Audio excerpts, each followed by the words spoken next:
Okay, we are doing color tonal glazing, which means that we're kind of going to do what we did in the last 4 portraits, which is we're taking her local color of her skin tone, which we found out to be Pyrole Orange, and we're creating different values by going from light to dark. And essentially, we're starting where we started in the other 4 paintings. So very important, and here's another, actually, before I get to that, I'm adding my tones, so I'm adding some grays right off the bat. I think that's really wise, because instead of just going light to dark, because she is so soft, it's good to really make sure that you're not going too light or too dark, because otherwise then those shadows are going to look too harsh as well. So having some nice in-betweens are good. But what I was going to say before is anytime you add white to your paint, it's going to make your paint more opaque, which means that your paint is going to look more less see-through. So when we say transparent, it means you could see through it completely. Opaque means you cannot see through it. So what we're doing is when you add white to your paint, it's making it harder to see through. So any of the work that you've done underneath is going to go away if you paint over it with like pure white. When you add glaze, it makes it more transparent so you can see the work below it. So as you can see here, all the paint that I mixed had a little bit of white in it. So I have to be very careful not to add too much paint to my glaze. I want it to be primarily glaze with just a tiny bit of the paint that I mixed, so I don't lose anything in between. But I know why I did do this specifically for this portrait, and that is because I do need to soften the wrinkles, and the way that we're going to do that is by kind of making it a little bit more opaque with the skin color that we have mixed. Hopefully that made sense.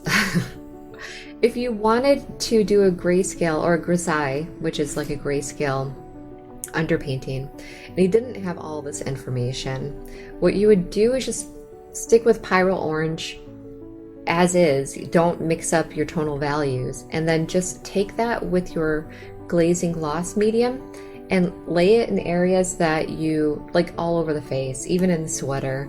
You kind of just want to do like a single layer of glaze, but I wouldn't do it with a big paintbrush because you can't control how much paint or glaze you have. It would be very important to just take your paint as normal and your glaze and to start building your layers from there. You could build on the opacity of it. After that, then you can go in and add more highlights. You could do something like this if you wanted to, where you had your tonal values to say, okay, this area needs more highlights, or this area needs to be a little bit more in the shadow, so I'm gonna, take this pigment, this color, or whatever. Hopefully you understand what I mean. So what we're doing in this painting at the moment is I'm adding in some medium tones, softening everything by adding a little bit of color and her local color skin tone.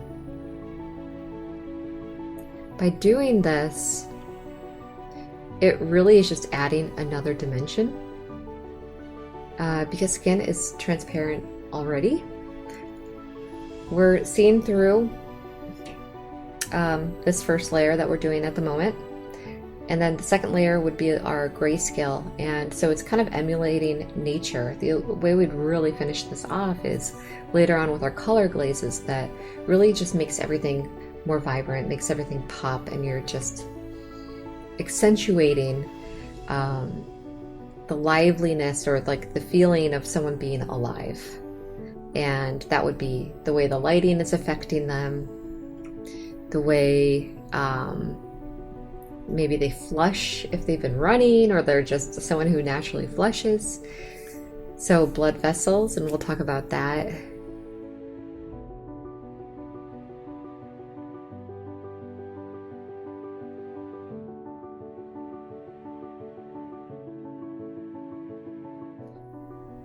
So I guess I'll talk about it right now.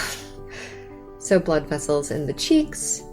So your cheeks are always going to be more flushed than your forehead and your chin area. And even though the chin has thinner skin, the vessels, the vessels that you see in your chin, because the skin is so transparent here, more thin, is going to appear blue.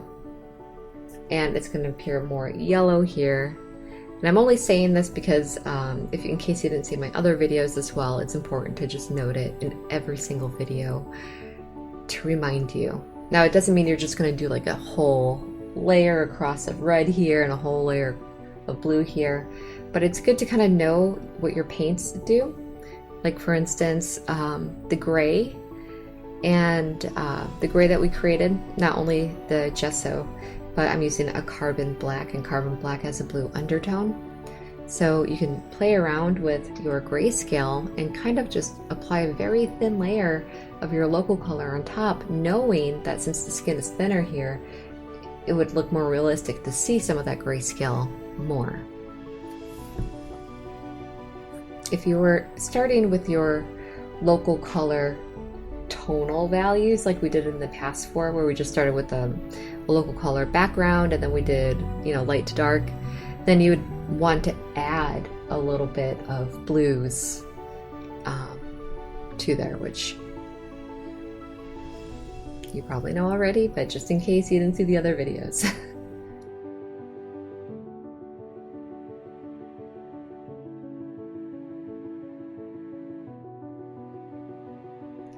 Okay, I love this. This is where it's really starting to come together. You can still see the dark shadows that I made before underneath, but now that I'm starting to add these middle tone values and a thin transparent glaze, it's softening the wrinkles finally, and it's looking more realistic.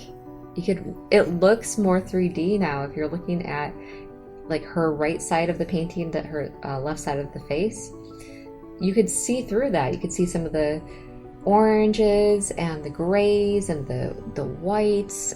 It's really looking more three-dimensional, and I think that's what really gives the illusion of life, or making someone look like they're alive in your paintings.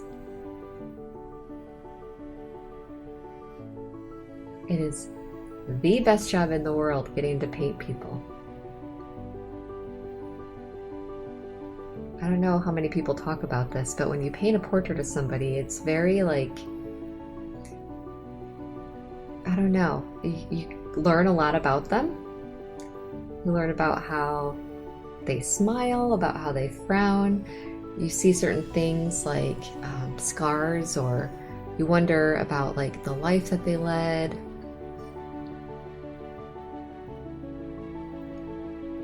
It just really makes you appreciate people more.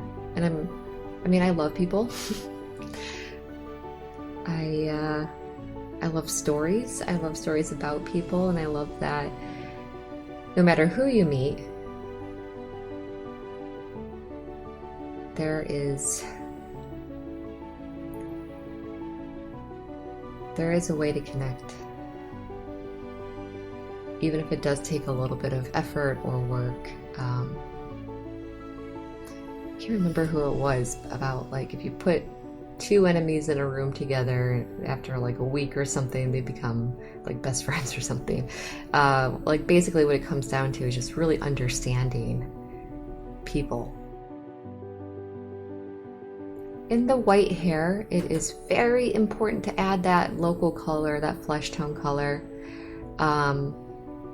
Which I am doing right now, and I'm glad that I can show this to you. It's so exciting that I get to show this to you, because it's hard to explain, but you put all those flesh tone colors, all that local color everywhere, and then later on when you add the white, it just makes it more believable, more realistic, because you don't have to add the reflection, the cast reflection, color reflection on there. It's already done for you. Okay, let's move on to the next one.